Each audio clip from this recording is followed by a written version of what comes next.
Good morning, students. As you learned about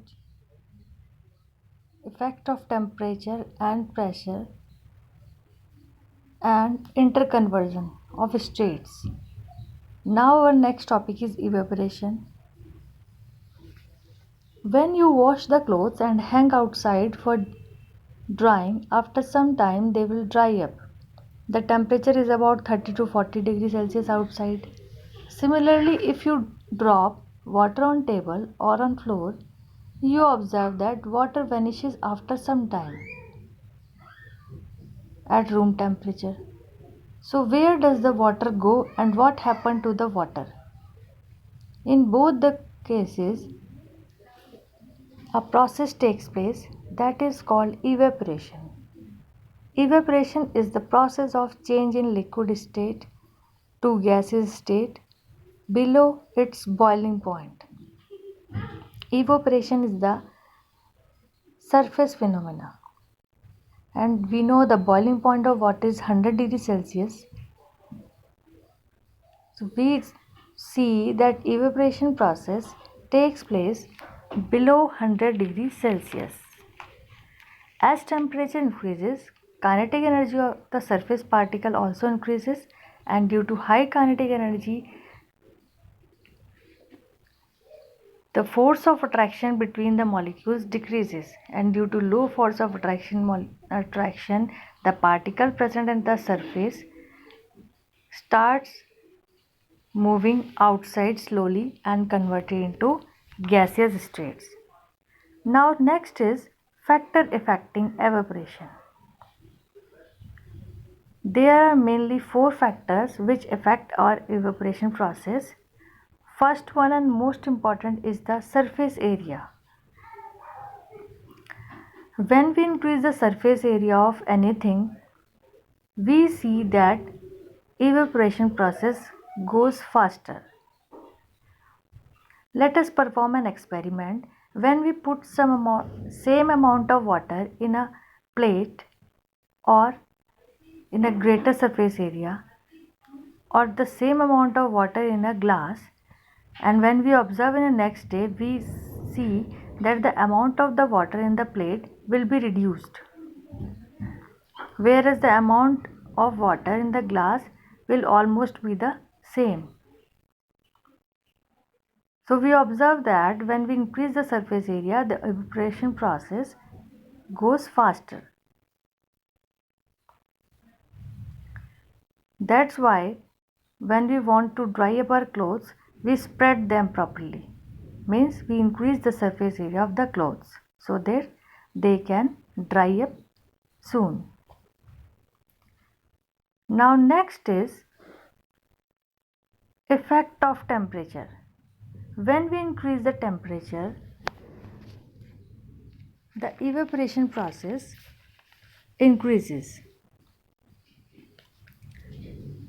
As with increase in temperature in a sunny day, we observe that the temperature is high, our clothes dry up faster. Why is that so? Because in sunny day the temperature is high, much higher as compared to cloudy day.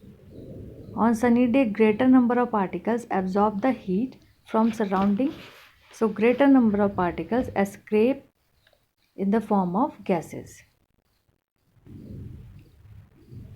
Next is humidity.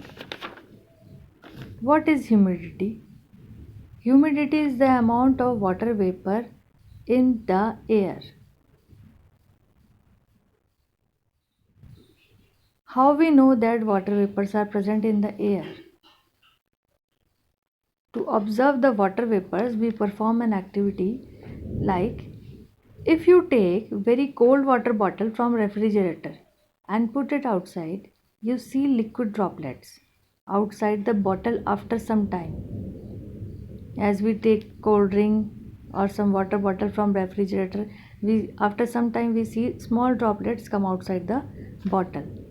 So from where these droplets come? Do you think about that? Yes, the droplets is come because of water vapors present in the atmosphere.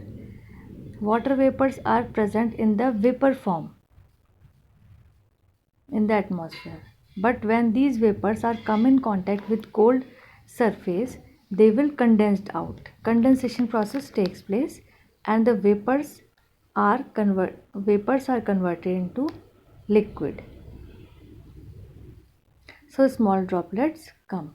So from here we know that water vapors are present in the atmosphere. So humidity is the word used for the water vapor present in the atmosphere in our air. As humidity increases, the evaporation process decreases because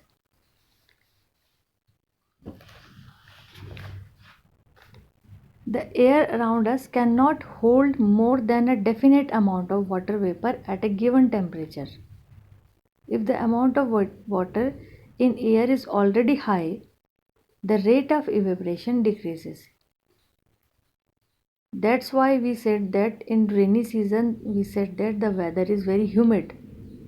Means humidity increases at rainy season, and due to humidity the evaporation process decreases. That's why our cloth doesn't get dry up soon at on rainy season.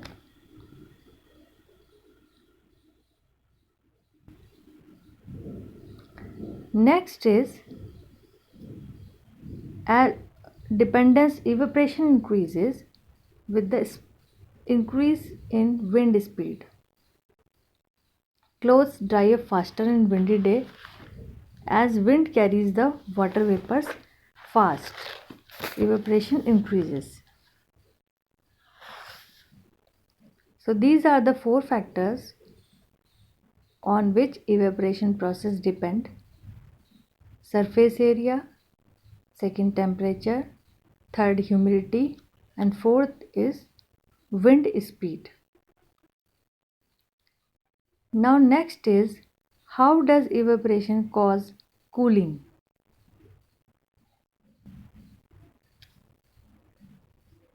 Evaporation process causes cooling. It can be understood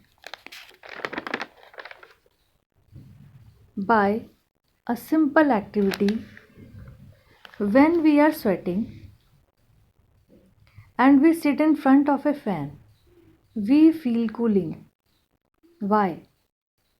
Because the sweat is starting evaporating and high, because evaporation process is done by absorption of heat. For anything to get evaporate, the thing needs heat. Without heating, evaporation process doesn't take place. So from where the heat comes? In any evaporation process, the particles absorbs heat from that particular area and they start evaporating. As they absorb heat, due to which we feel cool at that time when we are sitting in front of a fan. As the kinetic energy of the molecules increases by extracting heat from our body and evaporate.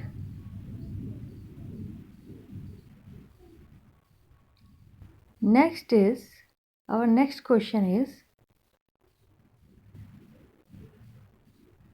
why should we wear cotton clothes in summer?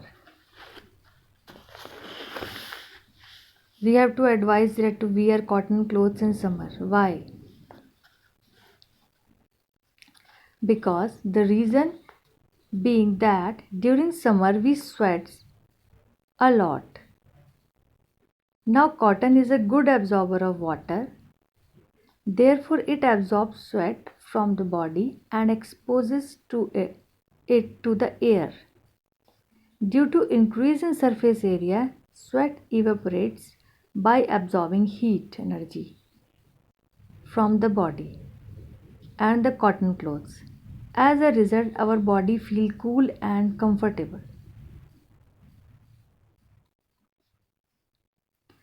Whereas on other hand, Synthetic clothes do not absorb much of the sweat and hence fail to cool our body in summer.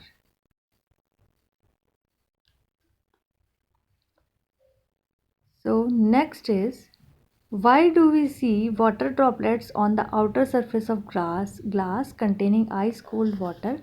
As I already told you that because of condensation process, when we take any cold water or water bottle from refrigerator, after some time we see the small droplets outside the surface. It is because of the water vapors which are present in our surrounding in the atmosphere. They come in contact with cold surface and condense down. Condensation process takes place. Vapor is converted into liquid by cooling. The kinetic energy of vapor molecules decreases, their force of attraction increases, and vapor is slowly converted into liquid, small droplets. So this is all about this chapter, and now your chapter is completed. So students, do all the question answers in your fair notebook, complete your notebook and learn them thoroughly. Have a nice day.